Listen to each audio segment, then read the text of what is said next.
Всем привет! Сегодня я бы хотел поговорить на очень важную тему, а именно разработка игр и ее стоимость. Идея этого видео мне пришла, когда я наткнулся на видео одного разработчика, который рассказывает о своей игре. И все бы ничего, но под видео, в котором он говорит о пиратстве, я увидел много очень интересных и интеллигентных комментариев, мимо которых я не смог пройти.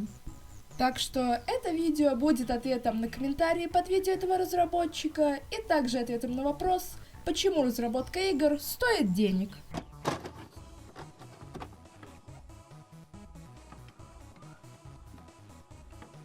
Так вот, в первом видео разработчик говорит, что его не сильно волнует вопрос пиратства, и что он не видит в пиратстве ничего ужасного. А во втором видео он отвечает, почему его игра не может быть бесплатной. Вкратце потому, что она сюжетно ориентированная и однопользовательская. И в этом видео автор сказал, что он не обладает навыками, дабы сделать в игре мультиплеер. Сама игра выглядит вот так, и своим видом она напоминает мне Ultra Kill. А так, к разработчику лично у меня нет претензий, но вот смотря на комментарии к его видео, становится даже как-то грустно на душе. Просто для начинающих студий делать игры платными — это глупая идея, потому что никто не знает эту студию и все будут бояться ее покупать. Ну, с такой логикой, инди-игры делать платными — это вообще глупая идея. И вообще, почему тогда FNAF стал популярным? Но, говоря в целом, частично, возможно, автор этого комментария и прав.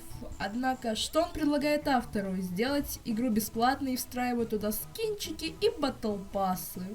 По-моему, таких игр уже хватает на рынке. Перевод. Я не умею программировать. И этот комментарий явно написал гений, который основал Гарвард, имеет 12 высших образований, и вообще он более успешный брат Илона Маска. А по факту, да, автор игры сказал, что ему не хватает навыков сделать мультиплеер, и этот комментатор решил, то все. Это значит, что разработчик не умеет программировать. Сюжет. Пиу-пау, прыг-скок. Еще один гениальный комментатор сравнил динамичный геймплей с сюжетом. Серьезно, автор не вставил ни фрагмента сюжета, а люди уже умудряются его критиковать. И говоря опять про Ультракилл, Ультракиллу что-то мешает быть сюжетной игрой? Нет. А что тут должно помешать? Кстати, заходите ко мне в телеграм-канал, я буду вам безумно благодарен.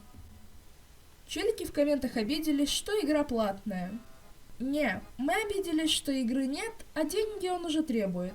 Знаете, прочитав этот комментарий, я пересмотрел это видео еще раз 6 и не увидел, где автор требует деньги. Он лишь ответил на вопрос, сколько приблизительно будет стоить его игра. И где в этом ответе требование денег? Видимо, для них это видео выглядело как-то так.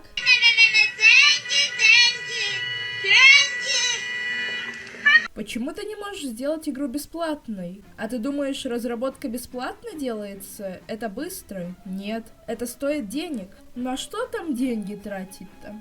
Ну, на многое. Конечно, я объясняю довольно базовые вещи, но ты же не будешь писать какому-нибудь гейм-дизайнеру, который работает даже в бесплатной программе, что его труд ничего не стоит.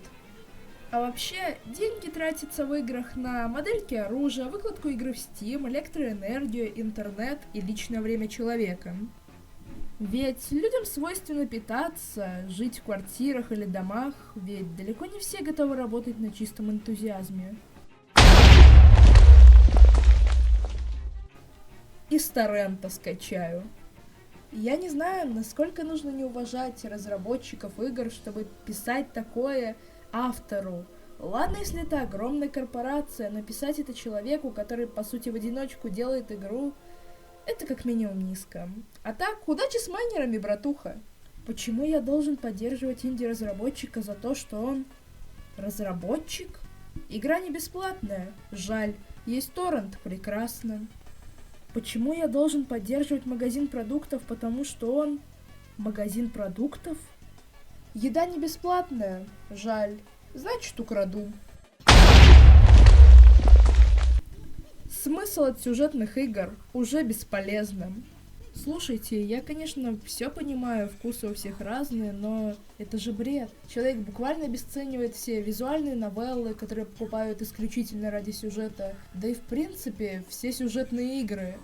И не поймите неправильно, я никого не заставляю играть исключительно в сюжетные игры, но говорить, что игры бесполезны из-за того, что они сюжетные, это как минимум странно.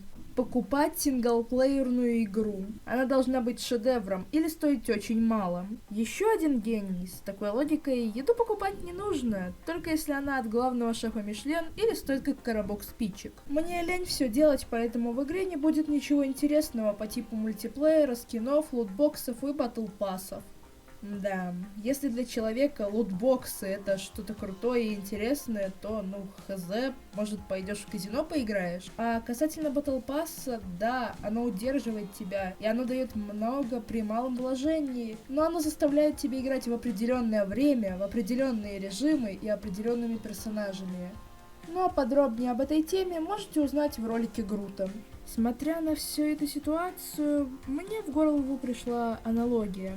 Вот, строишь ты дом, и к тебе приходят люди и говорят, так как это твой первый проект, делай это за 100 рублей. И, конечно, у тебя должна быть демостройка, то есть ты строишь частный дом, и если понравится, то тогда мы заплатим тебе 100 рублей за постройку многоэтажки. Говоря по итогу, я не считаю пиратство чем-то ужасным, но кичиться тем, что ты не платишь за то, за что обычно люди должны платить, это как минимум странно.